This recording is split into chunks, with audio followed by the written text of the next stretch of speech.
வணக்கம் நண்பர்களே. இன்றைக்கி நம்ம நெய் மீன் சில்லி கடையில் எப்படி செய்கிறாங்கன்னு பார்க்கலாம். அந்த நெய் மீன் சில்லியை நம்ம எப்படி வீட்டில் செய்யலாங்கிறதையும் பார்க்கலாம். இப்போ பார்த்தீங்கன்னா நெய் மீன் சில்லி எதுக்கு அதிகமாக கடையில் பயன்படுத்துகிறாங்கன்னா, அது டேஸ்ட்டாகவும் இருக்கும், சாஃப்டாகவும் இருக்கும். அது முள் இருந்தாலும் அதை முள்ளோடையே சாப்பிட்லாம், ஒன்றும் ப்ராப்ளம் இல்லை. வாங்க நெய் மீன் சில்லி செய்ய போகலாம். அதுக்கு முன்னாடி நம்ம சேனலை சப்ஸ்கிரைப் பண்ணாதவங்க சப்ஸ்கிரைப் பண்ணிடுங்க, பெல் அடிக்காதவங்க பெல் அடிச்சிருங்க, ஷேர் பண்ணுங்கள், லைக் பண்ணுங்கள், கமெண்ட் பண்ணுங்கள். ஹோம்மேட் ரெசிபி தமிழ் யூடியூப் சேனலுக்கு தொடர்ந்து சப்போர்ட் பண்ணுங்கள். நெய் மீன் சில்லி செய்ய தேவையானது: சில்லி போடும் மசாலா பவுடர், மிளகாய்த்தூள், கார்ன்ஃப்ளவர் மாவு, இஞ்சி பூண்டு பேஸ்ட், உப்பு தேவையான அளவு, ஜிலேபி பவுடர் தேவைன்னா கலருக்காக போட்டுக்கலாம், அப்படி இல்லைன்னா தவிர்த்துக்கலாம், மணக்காடு மசாலா, நெய் மீனை நல்லா சுத்தமாக கழுவி சின்ன சின்ன பீஸாக ரெடி பண்ணி எடுத்து வச்சுக்கலாம். சில்லி போடும் மசாலா பவுடர் போட்டுக்கலாம். அதுக்கு பிறகு மிளகாய்த்தூள் தேவையான அளவு போட்டுக்கலாம். கடையில் பார்த்திங்கன்னா அதிகமாக காரம் போடுவாங்க, அதனால் அவங்க அதிகமாக சேர்த்துறாங்க. உங்களுக்கு எவ்வளோ தேவையோ அவ்வளோ சேர்த்துக்குங்க. அடுத்ததாக கார்ன்ஃப்ளவர் மாவு, ஜிலேபி பவுடர், மணக்காடு மசாலா, இது எல்லாத்தையும் நல்லா மிக்ஸ் பண்ணிடலாம்.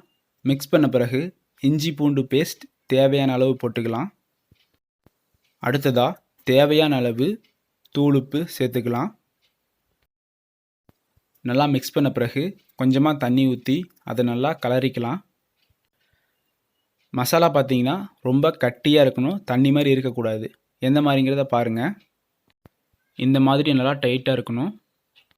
இதில் பார்த்தீங்கன்னா மசாலா உங்களுக்கு எவ்வளோ தேவையோ, அதாவது நீங்கள் எவ்வளோ மீன் வாங்கியிருக்கீங்களோ அந்த அளவுக்கு கலக்கினா போதும்.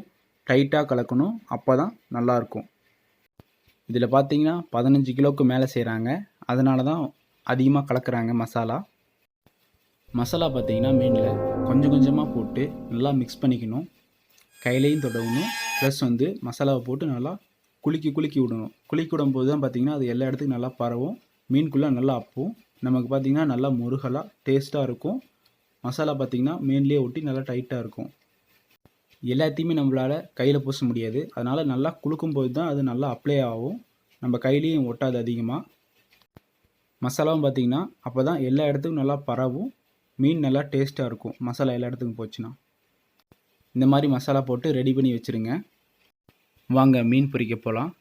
அடுப்பை பற்ற வச்சு பாத்திரம் வச்சிடலாம். அதில் தேவையான அளவு எண்ணெய் ஊற்றிடலாம்.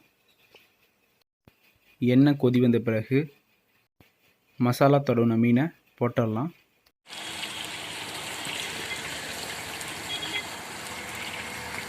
மீன் போட்ட பிறகு கொஞ்ச நேரம் அப்படியே விட்டுருங்க.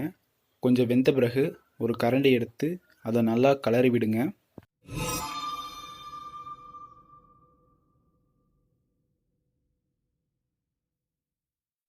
இந்த மாதிரி நல்லா கலரி விட்ட பிறகு கொஞ்ச நேரம் அப்படியே வேக விடுங்க. கொஞ்ச நேரம் வேக விட்ட பிறகு மீன் சில்லி வாசம் நல்லா வரும்.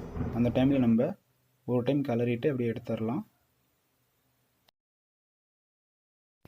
எடுத்த பிறகு எண்ணெய் வடிகட்டுற ஜல்லடையில் போட்டு எண்ணெய் வடிகட்டிடலாம். சுட சுட நெய் மீன் சில்லி ரெடி ஆயிடுச்சு. வாங்க சாப்பிட போகலாம். இந்த மாதிரி செஞ்சு கொடுங்க, நல்லாயிருக்கும். இந்த மாதிரி மீனை ட்ரை பண்ணி பாருங்கள், சூப்பராக இருக்கும். இது பார்த்தீங்கன்னா முள்ளோடையே சாப்பிட்லாம், நல்லா மென்று சாப்பிட்லாம், குத்தாது, நல்லா சாஃப்டாகவும் இருக்கும், சூப்பராகவும் இருக்கும். ட்ரை பண்ணி பாருங்கள்.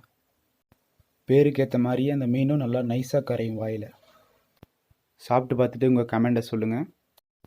வீட்டில் செய்ய முடியினாலும் கடையில் வாங்கினீங்கன்னா அதை டேஸ்ட் பார்த்துட்டு டேஸ்ட்டை கமெண்ட் பண்ணுங்கள். அதுக்கு முன்னாடி நம்ம சேனலை சப்ஸ்கிரைப் பண்ணாமல் யாராவது பார்த்தா மறக்காமல் சப்ஸ்கிரைப் பண்ணிடுங்க. பெல் அடிக்காமல் இருந்தால் பெல் அடிச்சிருங்க. ஷேர் பண்ணுங்கள், லைக் பண்ணுங்கள், கமெண்ட் பண்ணுங்கள். ஹோம்மேட் ரெசிபி தமிழ் யூடியூப் சேனலுக்கு தொடர்ந்து சப்போர்ட் பண்ணுங்கள். தேங்க்யூ.